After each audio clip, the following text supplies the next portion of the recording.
Sir நம்மோடு lieutenant colonel Ganesan இணைந்திருக்கிறார். Sir வணக்கம். தொடர்ச்சியாக நம்ம சந்திச்சுட்டு வரோம் சார். இந்த பதற்றம் 22ஆம் தேதி பயங்கரவாதிகளுடைய கொடூரத்திற்கு பிறகு நம்ம தொடர்ந்து சந்தித்து பேசிகிட்டு இருக்கோம். நீங்கள் நிறைய இராணுவ நடவடிக்கை சார்ந்த தகவலை பதிவு பண்ணிட்டு வரீங்க. இந்த 24 மணி நேரத்துக்குள்ளே சார் இராணுவத்தினுடைய உயர் அதிகாரிகள் 2 செய்தியாளர் சந்திப்பை நடத்தியிருக்காங்க. அதில் ஒரு விஷயத்தை ரொம்ப தெளிவாக குறிப்பிட்டிருக்காங்க. நாங்கள் நடத்திய தாக்குதல் என்பது பயங்கரவாதத்துக்கு எதிராக தான், அதை இலக்கு வச்சு தான் தாக்குதல் நடத்தணும். அந்த தாக்குதல் நடத்துகிறப்ப பயங்கரவாதத்திற்கு எதிரான தாக்குதல், பயங்கரவாதிகளுக்கு எதிரான தாக்குதல் நடத்துகிறப்ப பாகிஸ்தான் இராணுவம் தலையிட்டுச்சு. அவர்கள் தாக்குதலை இப்போ இனிமேலும் தொடர்ந்தால் பதிலடி கொடுக்க தயாராக இருக்கும், எந்த ஆப்ரேஷனுக்கும் இப்போ இந்தியன் ஆர்மி ரெடியாக இருக்குது அப்படின்னு ஒரு எச்சரிக்கையை கொடுத்துருக்காங்க. இப்போ நீங்கள் எல்லைகளில் இருந்து களத்தில் இருந்தவர், கடந்த கால வரலாறுன்னு பார்க்குறப்ப பாகிஸ்தான் இப்படி தான் நடந்து கொள்ளுமா, இல்லை இப்போ கொஞ்சம் அதிகமாக தெரியுதா? இல்லை, வரலாறு நீங்கள் திரும்பி பார்த்தீங்கன்னா பாகிஸ்தான் என்கிற நாடு என்பது அடிப்படையிலேயே ஒரு கொள்கை, கோட்பாடு, மரபு அப்படின்னு எதுவுமே இல்லாத ஒரு நாடு. நாடு, அந்த நாட்டின் சர்வைவல், அது நாடாக இருக்கிறதே கடவுளோட பாக்கியத்தில் தான் நாடாகவே இருக்குது. மக்களால் தேர்ந்தெடுக்கப்பட்ட ஆட்சி அப்படிங்கிறது நம்ம எல்லாருக்கும் கண்ணு முன்னாடி அப்படி தெரியுதே தவிர அந்த அரசுக்கு முதுகெலும்பே இல்லாத ஒரு அரசு. அதை இராணுவம் கண்ட்ரோலில் வச்சுருக்கிறது இப்போ இவர் வல்லரசு, அமெரிக்கா வல்லரசு ஒரு ட்வீட் போட்டார் பார்த்தீங்களா? அதில் 2 நாட்டு பிரதமர்களும் 2 நாட்டு இராணுவ மந்திரிகளும் 2 நாட்டு என்எஸ்ஏஸும் மற்றும் Pakistan chief of army staff general Asim Munir இவர்களுடன் கலந்து உரையாடி அப்படின்னு வராரு. எங்கேருந்து வந்தார்? எக்ஸ்டர்னல் அஃபேர்ஸு, டிப்ளமேசியில் இராணுவ அதிகாரிக்கு என்ன வேலை? இது ஒரு மக்களாட்சி, ஒரு டெமோக்ராட்டிக் கண்ட்ரியில் மக்களால் தேர்ந்தெடுக்கப்பட்ட தேசிய தலைமையை முடிவெடுக்க வேண்டிய ஒரு விஷயம். இதில் இராணுவ அதிகாரிக்கு வேலையாக கிடையாது. Is just a government servant. அவருக்கு கொடுக்குற ஆர்டர்ஸ் அந்த பாகிஸ்தான் தேசிய இறையாண்மையை பாதுகாக்கிற அந்த ஒரே ஒரு டியூட்டி தான். அவர் எதுக்கு இங்கே உட்கார்றாரு? அப்படின்னா அதில் தெளிவாக என்ன தெரியுது, இன்றைக்கி உள்ள சுச்சுவேஷனில் பாகிஸ்தானில் நடக்கிற ஆட்சி யாராலையும் கிடையாது. யாரோட ஒரு ஏஜென்சின்னு சொன்னால் நம்ம சொல்லலாம், இல்லைங்க அங்கே மக்களாட்சி கிடையாது, இராணுவ ஆட்சின்னு சொல்லலாம். இராணுவ ஆட்சின்னா நீங்கள் இப்போ இராணுவ ஆட்சின்னு சொன்னீங்கன்னா அதையும் நான் சொல்கிறேன், அது இல்லை ஏன்று. இப்போது மசூத் அசார் அந்த ஜெய்ஷே முகமதுங்கிற அந்த ஆர்கனைசேஷனை உலகம் முழுக்க பேன் பண்ணிட்டாங்க. It is a prescribed organisation. Masood Azhar என்கிற அந்த தனி மனிதனை யுனைடெட் ஸ்டேட்ஸ் ஆஃப் அமெரிக்கா போன்ற வல்லரசு நாடுகள் ப்ரிஸ்கிரிப்ஷன் பண்ணி வச்சுருக்காங்க. அவன் உலகத்தில் எல்லாமே. அப்படி இருக்கும்போது அந்த ஃபேமிலியில் இறந்த தீவிரவாதிகளுக்கு பாகிஸ்தான் இராணுவம் எதுக்கு ஸ்டேட் ஃபியூனரல் கொடுக்குது? எதுக்கு தேசிய கொடியை பொறுத்து அங்கே அவங்களுடைய இராணுவத்தை அவங்களே அசிங்கப்படுத்திக்கிறாங்க. இப்போ பாகிஸ்தான் இராணுவத்தை நான் எப்படி பார்க்குறேன்னா யூனிஃபார்மில் இருக்கிற தீவிரவாதிகளாக தான் நான் பார்க்குறேன். ஏன்னா அவங்க செய்கிற ஒவ்வொன்றுமே அதைத்தான் காட்டுது. பயங்கரவாதிகள் சீருடை அணியாத பாகிஸ்தான் ராணுவம், அவ்வளோதான். பாகிஸ்தான் ராணுவம் சீருடை அணிந்த பயங்கரவாதிகள், அவ்வளோதான். அந்த தீவிரவாதிகள் தான். இல்லாட்டினா உலக நான் ஒன்று சொல்கிறேன். ஆர்டிகல் 51 யுனைடெட் நேஷன் சார்ட்டர் எடுத்திங்கன்னா என்ன சொல்லுதுன்னா, ஒரு தேசியம், ஒரு நாடு தனது தேசிய இறையாண்மையை பாதுகாத்துக் கொள்வதற்காக போர் தொடுக்கலாம், எந்த வித இதுக்கும் போகலாம் அப்படின்னு இருக்குது. இப்போ பக்கத்து நாடு நம்ம நாடு மேலே நம்ம தேசிய இறையாண்மையை இது பண்ணியதுன்னா நம்ம போருக்கு போகிறோன்னு வைங்க, நான் ஸ்டேட் ஆக்டர்ஸுக்கும் ஒரு ப்ரொவிஷன் உண்டு அதில், அந்த ஆர்டிக்கலில். அது என்ன சொல்லுது அப்படின்னா, தீவிரவாதிகளோ இல்லை அதர் நான் ஸ்டேட் ஆக்டர்ஸ்னால நமது நாட்டின் தேசிய இறையாண்மையை பாதிக்கப்படும் போது அது அண்டை நாட்டினால தான் ஆகுது அப்படிங்கிற ஒரு எவிடன்ஸ் இருக்கும்போது அப்பயும் நம்ம போர் தொடுக்கலாம் அப்படிங்கிற ஒரு ப்ரொவிஷனில் தான் நம்ம இந்த தாக்குதலே நடத்துகிறோம். இந்த போர் நாட்டோட கிடையாது, அதனுடைய தீவிரவாதத்துக்கு அகெயின்ஸ்டாக. இதுக்கு தான் அந்த இதில் ஆர்டிகல் 51ல் 2 வேர்டு போட்டிருக்கு. ஒன்று necessity, when there is a necessity. Necessity நமக்கு எப்படி வந்ததுன்னா, 26 மக்கள் இன்னசென்ட் டூரிஸ்ட்டாக சுட்டுக் கொள்ளும்போது நம்ம காலங்காலமாக இந்த தீவிரவாதத்தை இதனால் அழிவை நம்ம பார்த்து கொண்டு இருக்கும்போது அந்த நெசசிட்டி இப்போ வருது. இப்போ இன்னொரு வேர்டு ப்ரொப்போர்ஷனேட்லி. எந்த அளவுக்கு ப்ரொப்போர்ஷனேட்லி நம்ம இது கேள்விக்குறியாகப்படுதோ அந்தளவுக்கு அடிக்கலாங்கிறது யுனைடெட் நேஷன் சார்ட்டரில் இருக்குது. அப்படி போகும்போது நம்மளுடைய தேசிய தலைமை, நம்ம அது அரசு ஒவ்வொரு தடவையும் நாங்கள் ப்ரொப்போர்ஷனேட்லி மெஷர்ட், கேலிபரேட்டட், ஒன்லி தீவிரவாதத்தை மட்டும்தான் அடிக்கிறோன்னு ஒவ்வொரு தடவையும் சொல்லி செய்யும்போது பாகிஸ்தான் இராணுவம் எதற்கு இது பதிலடி கொடுக்க வேண்டும்? அவர்கள் எதற்கு நான் தான் தீவிரவாதிகளுக்கு காப்பான் அப்படிங்கிற மாதிரி அவங்க முன்னாடி நின்னா அவங்கள நான் தீவிரவாதியாக தானே பார்ப்பேன். நீங்கள் முன்னாடி வந்து நின்னா பரவாயில்ல, நீங்கள் வந்து என்ன செய்கிறீங்கன்னா அவங்க வேலையை நீங்கள் செய்கிறீங்க. ஒரு இறையாண்மை நம்மளுடைய டெமோக்ராட்டிக் கண்ட்ரியோட இராணுவ தளங்களை நீ வந்து குறிவைத்து தாக்குதல் நடத்த ட்ரை பண்ணும்போது, என்னுடைய நகரத்தை குறிவைத்து தாக்க ட்ரை பண்ணும்போது, எனக்கு தீவிரவாதத்தை நான் அப்புறமா பார்க்குறேன், முதல்ல ஒன்றை சார்ட் அவுட் பண்ணுறேங்கிறதா நமது நாட்டின் நிலைப்பாடு. எந்த ஒரு சக்தியாலும் என்னை இதிலிருந்து நிறுத்த முடியாது. இந்த தீவிரவாதத்தை முற்றிலும் அழிப்பதற்கான என்னுடைய முயற்சி தான் ஆப்ரேஷன் சிந்தூர். இந்த முயற்சியில் எந்த ஒரு சக்தியாலும் என்னை நிப்பாட்ட முடியாது அப்படிங்கிறது தேசிய தலைமையின் வந்து வலுவான ஒரு நம்பிக்கை. அதுக்கு வந்து எதிர்க்கட்சியிலேருந்து எல்லா மதம் சார்ந்தவங்களும் சேர்ந்து ஒருமித்த கருத்தாக வந்து இந்த ஆப்ரேஷன் சிந்தூர் போயிட்டுருக்கு.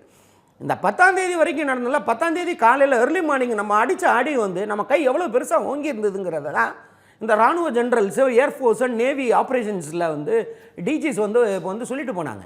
இவ்வளவு கை ஓங்கி இருக்கும் ஒரு காலகட்டத்தில் எனக்கு புரியாத ஒன்றே ஒன்று தான். யுனைடெட் ஸ்டேட்ஸ் ஆஃப் அமெரிக்கா 24 மணி நேரத்துக்கு முன்னாடி திஸ் இஸ் நாட் மை வார் என்று சொல்கிற அந்த வல்லரசு, அமெரிக்கா வல்லரசு 24 மணி நேரத்தில் ஒரு வோல்டே ஃபேஸே போய் எந்த ஒரு முயற்சியும் எடுக்காத அந்த நாடு எப்படி என்னுடைய முயற்சியினால் நைட்டெல்லாம் பேசி அவங்களுக்கு காமன் சென்ஸ் இன்டெலிஜென்ஸை கொண்டு வந்து இரு நாடையும், அதாவது சீஸ்ஃபயர் அக்ரிமெண்ட்டுக்கு ஒத்துக்கொள்ள வச்சேன்னு அவங்க வந்து ட்வீட் பண்ணுறாங்க.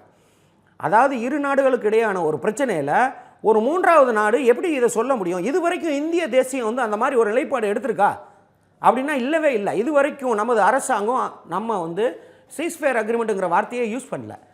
எக்ஸ்டர்னல் நடவடிக்கையை நிறுத்தியிருக்கு கிடையாது. அதுலேயும் வந்து என்னன்றதையும் கிளியராக கேளுங்க. எக்ஸ்டர்னல் அஃபேர்ஸ் செக்ரட்டரி என்ன சொல்கிறாரு? அந்த இது நடக்குது 3:55க்கு டிஜிஎம்ஓ வந்து பாகிஸ்தான் டிஜிஎம்ஓ நமது டிஜிஎம்ஓவை அழைத்து நம்ம வந்து ஒரு புரிதலுக்கு வருவோம். இப்போதைக்கு செசேஷன் ஆஃப் ஹோஸ்டிலிட்டிஸ், அதாவது தாக்குதலை தற்போது நிறுத்தி கொண்டு இது அடுத்த கட்ட லெவலுக்கு அமைதி பேச்சுவார்த்தைக்கு போக முடியுமான்னு பார்ப்போம் அப்படின்னு ஒரு புரிதலுக்கு வந்தாங்க. அதை வந்து டிஜிஎம்ஓ நம்ம இது ஒத்துக்கிட்டாருன்னு அவர் வந்து ஒரு கிறிஸ்பாக ஒரு சின்னதாக ஒன்று கொடுத்துருக்காங்க. அது ரெண்டாவது அவங்க தொடர்பு கொண்டு பேசுனாங்க, காலையிலே வேற பேசிட்டாங்க. இது வந்து ஈவினிங் வந்து ஃபர்ஸ்ட் இதில் இப்படி ஒன்று சொல்லிட்டு போகிறாரு. நான் ஒரே ஒரு கேள்வி அந்த வெளியுறவுத்துறை செயலாளரை பார்த்து கேட்க விரும்புகிறேன். இது டிஜிஎம்ஓ எடுக்கக்கூடிய ஒரு டெசிஷனா? ஒன்று நல்லா தெரிஞ்சுக்கங்க. ஆப்ரேஷன் சிந்தூர் ஆரம்பிக்கும் போது இன்னமும் அது ஆப்ரேஷன் சிந்தூர் ப்ராக்ரஸில் இருக்குது. இது ஆரம்பிக்கிறதுக்கு முன்னாடி நமது தேசிய தலைமை, உலகத்தில் மிக வலிமை வாய்ந்த தேசிய தலைமை என்று நம்மிடம் இருக்கிறது. கைவிட்டு எண்ணக்கூடிய தேசிய தலைமைகள் மட்டும்தான் பலம் வாய்ந்தவர்களாக கருதப்படுகிறார்கள். ரஷ்யாவின் புதின், சைனாவின் ஜி, இந்தியாவின் நரேந்திர மோடி தாமர்தாஸ், இந்த 3 பேரை தவிர நீங்கள் யாராவது ஒருத்தரை சொல்லுங்கள் இவங்க வந்து முதிர்ச்சி அடைந்த மெச்சூரிட்டியான தலைமை அப்படிங்கிறத சொல்லுங்கள். கிடையாது. அப்பேற்பட்ட ஒரு தலைமை ஒரு எதிர்க்கட்சியோட ஒரு சமூகத்தோட அனைத்து கட்சி கூட்டத்தை கூட்டி எல்லா ஒருமித்த கருத்தாக போய் தான் இந்த ஆப்ரேஷன் சிந்தூர் நம்ம போகிறோம். அப்படி ஒரு அட்டாக், ஒரு ஸ்ட்ராட்டஜியை வந்து நமக்கு வந்து நம்ம ஆர்மிக்கு வந்து சுதந்திரம் கொடுத்து பண்ண சொன்னதை ஒரு டிஜிஎம்ஓ, ஓஎஸ் டிஜிஎம்ஓ, ஒரு லெஃப்டினன்ட் ஜெனரல் ஆஃபீஸர், ஒரு lieutenant general chief of army staff கீழே லெவல் ஆகிற ஒரு ஸ்டாஃப் ஆஃபீஸர், அவருடைய அவருக்கு இது வந்து மிகப்பெரிய சுமை அல்லவா? நீங்கள் வந்து அவரை வந்து ஒரு முடிவெடுக்க சொல்ல முடியுமா? கிடையாது. நீங்கள் வந்து அவருக்கு என்ன கொடுத்துருக்கீங்க இன்ஸ்ட்ரக்ஷன்ஸ்? சரி, நீங்கள் அவங்க வந்து கூப்பிடுவாங்க, நீ ஒத்துக்கோ அப்படின்னா நீங்கள் நிர்பந்தப்படுத்துறீங்களா? நான் கேள்வி கேட்குறது இதுதான். ஏன்னா அமெரிக்கா போன்ற நம்மளுடைய நாட்டு நிலைப்பாடு ஆரம்பத்தில் இருந்தே பிரதமர் நேற்று ரொம்ப தெளிவுபடுத்திட்டார். எங்களுக்கு மத்தியஸ்தம் யாரும் தேவையில்லை, நாங்கள் பேசிக்குவோம். அப்போ அமெரிக்காவுடைய மத்தியஸ்தம் தேவையில்லைங்கிறத பட்டவர்த்தனமாக மிக தெளிவாக இந்திய பிரதமர் சொல்லிட்டார். அதை வந்து எந்த அதிகாரப்பூர்வ அறிவிப்புலையும் சொல்லலை மகேஷ். நம்ம இதில் நான் மாறுபட்ட கருத்து வச்சுருக்கேன். இன்றைக்கி நைட் 8 மணிக்கு அவர் சொல்ல போகிறார். அதை வந்து நான் ப்ரீஎம்டிவாக நீங்கள் சொல்கிறீங்க. நான் மாறுபட்ட கருத்து. நான் எப்பயுமே தேசிய தலைமையை வணங்குகிறவன். எப்பயுமே நான் வந்து இந்தியன் ஆர்மியில் ஒர்க் பண்ணுவேன். 140 மக்களும் வந்து ஒரே அவங்களோட எண்ணங்களின் பிரதிபலிப்பு தான் தேசிய தலைமைன்னு நினைக்கிறவன் நான். இந்த ஒரு விஷயத்தில் நிலைப்பாடு என்ன, இந்த குழப்ப நிலை ஏன் நீடிக்கிறதுங்கிறத ஒரு கேள்வியை வந்து ஒரு சாதாரண குடிமகனை நான் கேட்க விரும்புகிறேன். என்ன அப்படிங்கிறத மட்டும் நல்லா தெரிஞ்சுக்கோங்க. நமது அரசின் தேசிய லெவலில் முடிவெடுக்கப்பட்டதா? அவருடைய ப்ரெஸ் ரிலீஸ் எடுத்து இப்பயும் படிங்க. டிஜிஎம்ஓ திருப்பி நைட்டு வந்து என்ன சொல்கிறாரு? இந்த புரிதல் வந்து டிஜிஎம்ஓஸ் கூடால இருந்த புரிதலை பாகிஸ்தான் வயலேட் பண்ணி விட்டது. பாகிஸ்தான் இதை கூர்ந்து கவனிக்க வேண்டும், இல்லை என்றால் இதனுடைய இது அப்படின்னா நம்ம தேசிய லெவலில் எந்த முடிவும் எடுக்கலையா? நான் வந்து கேட்கறது இந்த புரிதலை மட்டும்தான் பேசுகிறேன்.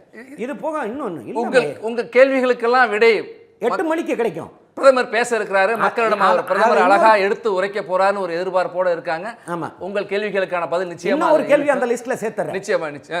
அதில் வந்து இன்னைக்கு நேற்று வந்து மார்க்கோ ரூபியோட ட்வீட்ல போட்ட எல்லாத்தையும் விடுங்க. நியூட்ரல் சைட்டில் இரு நாடுகளும் வந்து பேச்சுவார்த்தை நடத்துவார்கள். அவர் யாரை கேட்டு போட்டார்? யார் இதுக்கு ஒப்புதல் தந்தா? இது வந்து எனக்கு புரியாத புதிராக இருக்கிறது. முதல்ல வந்து அமெரிக்காவை யார் அண்டினார்கள் என்றதே தெரியவில்லை. இரு நாடு வந்து பேச்சுவார்த்தை நடத்தணும் அவங்களே வந்து ஒரு முடிவு பண்ணி சொல்கிறாங்க. நம்ம தேசிய நிலைமையே வந்து நம்ம மூன்றாவது நாட்டின் தலையீடு விரும்பவில்லை. பேசலாம் அது தெளிவாக இருக்காங்க. மூன்றாவது நாடு மத்தியஸ்தமோ தலையீடோ நாம வந்து ஏற்கலங்கிறத இப்போது இந்த நிமிடம் வரைக்கும் இந்தியா தெளிவாக இருக்கு. அதில் அதிகாரப்பூர்வ அறிவிப்பு கொடுப்பது அதிகாரப்பூர்வமா இன்னும் உங்களுக்கு அதிகாரப்பூர்வமாக ஏற்கனவே செய்தி ஊடகங்களில் வந்திருக்கு பிரதமர் இப்படி ஒரு நிலைப்பாட்டை எடுத்திருக்காருன்னு. அதை அதிகாரப்பூர்வமாக கொடுக்க வேண்டும் என்பது தாழ்மையான கருத்து. காத்திருங்க, நீங்க எதிர்பார்த்த பதிலை விளக்கத்தை இந்திய பிரதமர் கொடுப்பார். இது அசாதாரணமான சூழ்நிலை. ஆபரேஷன் சிந்தூர் தேசியத்துக்கு இது ஆபரேஷனல் டைமில் நீங்கள் டெல்லியில் உட்காந்தாலும் சென்னையில் உட்காந்தாலும் you are supposed to be in fatigues. That means you are in to war. நீங்கள் சண்டை போடுற இதில் வந்து இதில் வந்து இன்னொரு ஒரே ஒரு சின்னது டாக்டர் நிரஞ்சனோட கருத்தில் ஒன்று தொடர்ந்து பாகிஸ்தானுக்கு 10ஆம் தேதி காலையில் கொடுத்த ஒரு அடி இருக்குது பார்த்தீங்களா? அதில் என்னன்னா they have got nothing to defend now. ஒன்று நல்லா தெரிஞ்சுங்க, ஒரே சென்டென்ஸில் அதை சொல்கிறேன். They have got nothing to defend. இப்போ வந்து அவங்களுக்கு டிஃபெண்ட் பண்ணுறதுக்கு எதுவும் இல்லைன்னா என்ன அர்த்தம்னா அவங்களுடைய அத்தனை சோர்ஸு, அவங்களுடைய ஏர் defence system, command and control system, அவங்க தளவாடங்களை சேமிப்பு கிடங்கு, ரெடார்ஸ் எல்லாத்தையும் வந்து ஒன்றும் கிடையாது. நம்ம இதில் வந்து ஒரே அடி தான் அவங்க சொன்னது. அதுவும் கிளியராக வந்து நம்மளுடைய இராணுவ இதில் வந்து என்ன சொன்னாங்கன்னா நம்ம ஃபைட்டர் ஏர்கிராஃப்ட் அந்த அடி விழுந்தோடனே தான் காலையிலேயே பேசிட்டாங்க, கதறிட்டாங்க. அந்த அடியில் நீங்கள் வந்து ஊடால கேட்டிங்க இல்லையா, நூர்கான் மட்டும் கிடையாது, சர்கோதா, இதில் வந்து 11 இடங்கள் சொல்கிறாங்க. ரம்யார் கான், இப்போ வந்து ராவல்பிண்டி பக்க அவங்க சக்லாலா இஸ்லாமாபாத் எங்க name of place everything was hit. Headquarters was hit. இதில் வந்து ஹிட்டுங்கிறது வந்து சாதாரணமான அந்த லைட்ரிங் மியூனிஷன் வச்சு கிடையாது.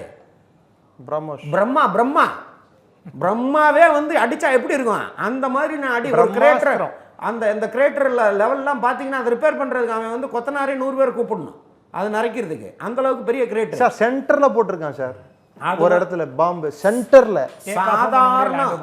சாதாரண ஒரு பிளேன்ஸ்ல அந்த மாதிரி குழினா அது ஒரு பில்டிங் இன்ஃப்ராஸ்ட்ரக்சர் மேல ஓடுதலமே இல்ல அப்படிங்கறாங்க. இல்ல சார், எந்த டேக் ஆஃப் விட்டுருங்க, நார்மல் வண்டி கூட போக முடியாது. அதுதான் சொல்றேன். நான் ஏர் சுப்பீரியாரிட்டின்னு ஒரு வார்த்தையும் சுப்ரீமசின்னு.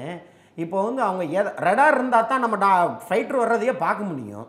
இப்போ ரடார்ஸ் வந்து முக்கால்வாசி இடத்துல வந்து நம்ம இது பண்ணியிருக்கோம்.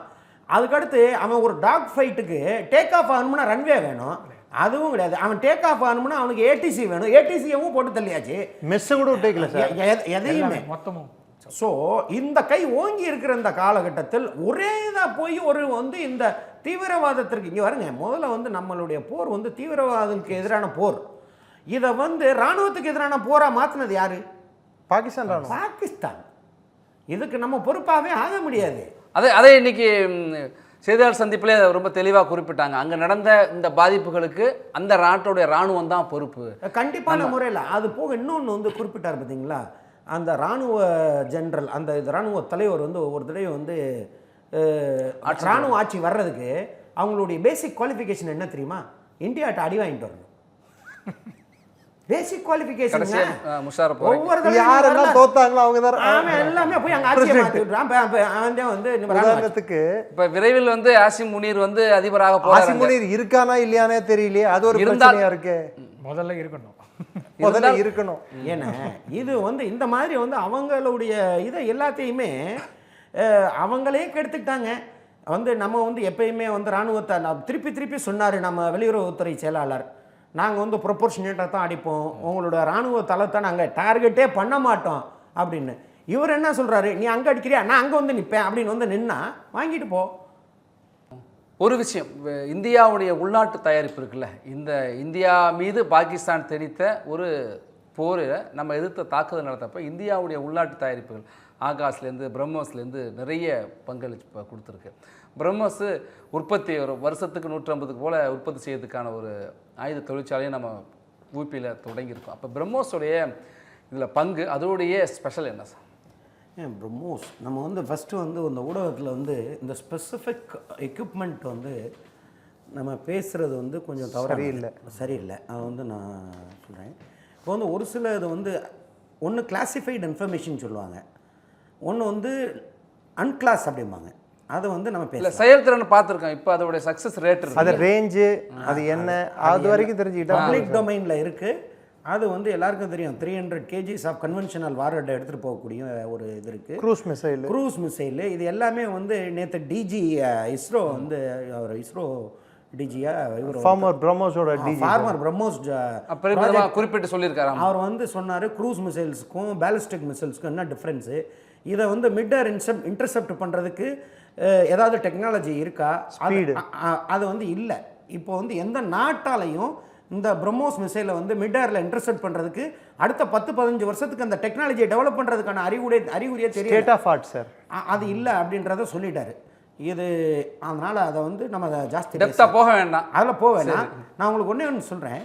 இந்த பிரம்மோஸு, இந்த S-400 சுதர்ஷன் சக்ரா இதை ஒரு பக்கம் நிப்பாட்டிட்டு இந்த 9ஆம் தேதி 10ஆம் தேதி அவங்க நடத்த ட்ரோன் தாக்குதலில் மெயின் பங்காற்றிய ஒரு முக்கியமான பிளேயரை வந்து நம்ம மறந்துடுறோம். 60-70 வருஷத்துக்கு முன்னாடி இந்திய ஆர்மிக்கு கொண்டு வந்தப்பட்ட L-17 இந்தியன் ஆர்மியோட ஏர் டிஃபென்ஸ் கன். அது வந்து மற்ற எல்லா ஆர்மியும் வந்து ஃபேஸ் அவுட் பண்ணுற அந்த காலகட்டத்தில் முக்கிய பங்காற்றினது வந்து அந்த L-70, ZU-23, அப்புறமா வந்து சில்கா. இந்த சிஸ்டம் வந்து Indian army air defence system, ஏர்ஃபோர்ஸோடது கிடையாது. நீங்கள் பார்த்தீங்கன்னா அந்த உங்கள் வீடியோவில் அப்படி வரிசையாக போகும் ப்ரொஜெக்டைல்ஸு. அது எல்லாமே L-70 இந்த சிஸ்டத்தோடது. அடிக்கும் சார், கன்யூஸாக தெரிக்கும். இது சீப்பான ஒரு சிஸ்டம். இதே வந்து பயங்கர எஃபெக்டிவாக வந்து அத்தனை ட்ரோன்ஸை வந்து சுட்டு வீழ்த்திருக்காங்க. எல்லா ஏர்ஃபீல்டு ஏர்ஃபோர்ஸ் ஸ்டேஷனு இங்கே பார்த்தீங்கன்னா இது டிப்ளாய்ட் ஆகிருக்கும். இது வந்து நீங்கள் சொல்கிற பார்த்தீங்கன்னா பெரிய பெரிய மிசைல்ஸு, இதுக்கெல்லாம் பாகிஸ்தான்கிட்ட இருந்து எதுவுமே வேலை கொடுக்கல நமக்கு. ஒரே ஒரு ஃபத்தா அமிச்சோம், ஃபத்தாவை அடிச்சு மிட்டரில் முடிச்சிட்டோம். அதுக்கு மேலே வந்து அதுக்கு வேலையே வரல. என்ன டாக் ஃபைட் நடந்ததா? டாக் ஃபைட்டே நடக்கலை. டாக் ஃபைட்டுங்கிறது எப்படின்னா அவங்களுடைய ஃபைட்டர் நம்மளோட ஃபைட்டரை வந்து சேலஞ்ச் பண்ணும்போது டாக் ஃபைட் நடக்கும். டாக் ஃபைட்டுக்கான வேலையும் கிடையாது. அவன் வந்து ஏர்பான் ஆன உடனே அவனை சுட்டு வீழ்த்தினாதான் வந்து நம்ம டிஜி ஏர்ஃபோர்ஸ் சொல்கிறாரு. டிஜி ஏர்ஃபோர்ஸ் ஆப்ரேஷன்ஸ் என்ன சொல்கிறாரு? we did not permit them to come into our air space. அது வந்து அது எத்தனை நம்பர் அப்படிங்கிறத இப்போதைக்கு ஆப்ரேஷனல் தேச நலன்னு தெளிவுபடுத்துறாங்க. எங்களுடைய இலக்கை தாக்குறது மட்டும் தான் எங்களுடைய பணியாக இருக்கும். கவுண்ட் பண்றதெல்லாம் எங்க வேலை இல்ல. அடுத்த பாகிஸ்தான் அடுத்த தாக்கணும்னு சொல்றது கூட நம்ம சொல்ல மாட்டாங்க சார். ஆமா, அது வந்து நம்ம அதை விட்டுட்டு கிளாசிஃபை. இப்போ வந்து நீங்க ஒரு கேள்வி நம்ம கணேஷ்குமாரை கேட்டீங்க, வாட் நெக்ஸ்ட் அப்படின்றது. இப்போ வந்து ஒரு நிறைவு பார்வையாக சேர்த்து சொல்லி. ஆமாம், நிறைவு பார்வையா, என்னுடைய நிறைவு பார்வையாக நான் என்ன சொல்ல வர்றேன் அப்படிங்கிறத மட்டும் பார்த்துங்க. இந்த நியூக்ஸ் யூஸ் பண்ணுறது இதெல்லாம் ரூல்ட் அவுட்டுங்க. நியூக்ளியர் வெப்பனை வந்து கொண்டு வந்து யூஸ் பண்ணுற அளவுக்கு பாகிஸ்தானோட நிலைமை இருக்கான்னு கேட்டிங்கன்னா இல்லை, 101% வந்து இட் இஸ் ரூல்ட் அவுட். இப்போ வந்து சைனாவோட ஸ்டேட்மெண்ட் ஒன்று வந்து இது கூட சொல்ல வந்தாங்க. சைனா ஆரம்பத்திலேருந்து நேற்று வரைக்கும் அவங்களுடைய நிலைப்பாடு நியூட்ரல். அவங்க வந்து நம்மளை கண்டிக்கவும் செய்யலை, பாகிஸ்தானுக்கு சப்போர்ட் பண்ணுறோன்னு சொல்லவே இல்லை. ஆனால் அதே சமயம் பிரிட்டன் மாதிரி நாடு, அமெரிக்கா மாதிரி நாடு தீவிரவாதத்திற்கு எதிரான இந்த போரில் வந்து நாங்கள் இந்தியாவுக்கு உறுதுணையாக நிற்போம் அப்படின்னு வெளிப்படையாக சொன்ன காலகட்டத்தில் இது எல்லாம் போக நேற்று நைட்டு மட்டும் வாங்கி இதை வந்து பாகிஸ்தான் தன்னுடைய இறையாண்மையை காப்பாற்றிக் கொள்வதற்காக சைனா துணை நிற்கும்னு நேற்று night out of the blue ஒரு ஸ்டேட்மெண்ட் வருது. இது வந்து எந்த விதத்தில் குவாலிஃபை ஆகுது அப்படிங்கிறத இன்னும் 8 மணிக்கு நம்ம பிரதம மந்திரியோட இதில் வந்து அதை கிளியர் ஆயிரும். இப்போ வந்து வாட் நெக்ஸ்ட்னு ஒரு கேள்வி கேட்டோம் இல்லைங்களா? இதுக்கடுத்து வயலேஷன் அப்படின்ற ஒரு புரிதல் தான். நம்ம இன்னும் ஒரு அக்ரிமெண்ட்டோ எதுவுமே போடலை. இந்த டிஜிஎம்ஓ லெவலில் உள்ள புரிதலுக்கு வயலேஷன் ஆச்சுன்னா வாட் நெக்ஸ்ட் அப்படிங்கிறது. இப்போ ஒரு இதில் வந்து இப்போ இந்த சீஸ்ஃபயர் அப்படிங்கிறத வந்து ஃபார்மலாக கொண்டு வரும்போது டேர்ம்ஸ் ஆஃப் ரெஃபரன்ஸ்னு சொல்லுவாங்க. கண்டிஷன்ஸ் 1971 பாகிஸ்தான் ராணுவனை மட்டும் சரணடையும் போது வந்து டேர்ம்ஸ் ஆஃப் ரெஃபரன்ஸு அந்த கண்டிஷன்ஸ் எல்லாம் போட்டு தான் அந்த சீஸ்ஃபயர் அக்ரிமெண்ட் சைன் ஆச்சு. அதில் வந்து இது வரைக்கும் அதுக்கடுத்து சீஸ்ஃபயர் அக்ரிமெண்ட்னு எதுவும் சைன் ஆகலை. 2003 2 பேருக்கும் மியூச்சுவலாக வந்து ஒரு சீஸ்ஃபயர் அக்ரிமெண்ட் ஆச்சு, ரைட்டுங்களா? அதில் வந்து அக்ரிமெண்ட்ன்றது ஃபார்மல் இது கிடையாது, it is a understanding between both. அதை வந்து இப்போ அந்த 1971 ஒரு இன்ஸ்ட்ருமெண்ட்டாக அது சைன் ஆச்சு, இன்ஸ்ட்ருமெண்ட் ஆஃப் சரண்டர். அதுக்கடுத்து சிம்லாவில் வந்து சிம்லா அக்ரிமெண்ட்டு, இந்த மாதிரி வந்து கண்டிஷன்ஸ் எல்லாம் வந்து குறிப்பிடப்பட்டது. இப்போ ட்ரம்ப் சொன்ன மாதிரி ஒரு சீஸ்ஃபயர் அக்ரிமெண்ட் அப்படின்னா அதில் டேர்ம்ஸ் ஆஃப் ரெஃபரன்ஸ்னு ஒன்று வரும். அதை தெளிவுபடுத்துறதுக்கு நம்ம பிரதம மந்திரி இன்று பேச போகிறார். டேர்ம்ஸ் ஆஃப் ரெஃபரன்ஸில் என்ன இருக்கும்னு நீங்கள் நினைக்கிறீங்க? நான் பிரதம மந்திரியை வந்து இப்போ வந்து நம்ம எல்லாருமே பார்த்துட்டோம்.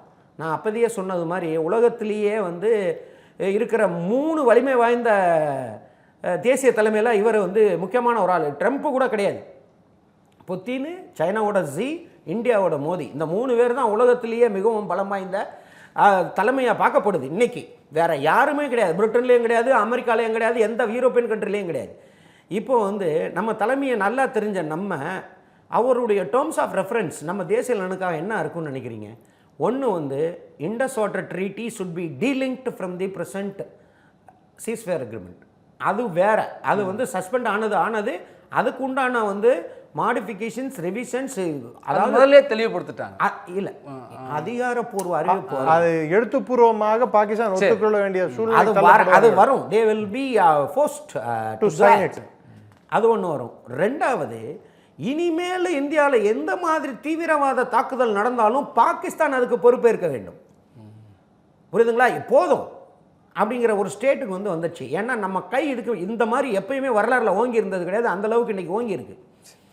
அது மூணாவதாக வந்து ஜம்மு காஷ்மீர் பிரச்சனைக்கு எந்த விதமாக நம்ம தேசிய தலைமை யோசிக்கும் எந்த அப்படிங்கிறத வந்து அவர்கிட்டே விட்டுருவோம். ஏன்னா நம்ம அனுமானிக்கவே முடியாது. அந்த அளவுக்கு ஒரு தரம் வாய்ந்த திறமையான ஒரு தேசிய தலைமை. அதையும் நான் அப்படியே விட்டுறேன்.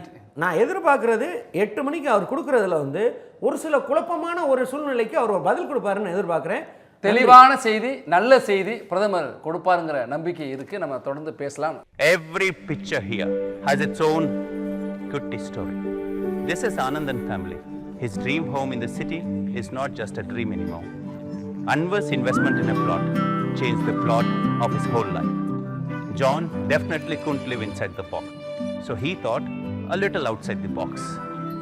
15,000 happy stories in 12 years across many cities. You could also come home and be a part of this story. G Square, come home.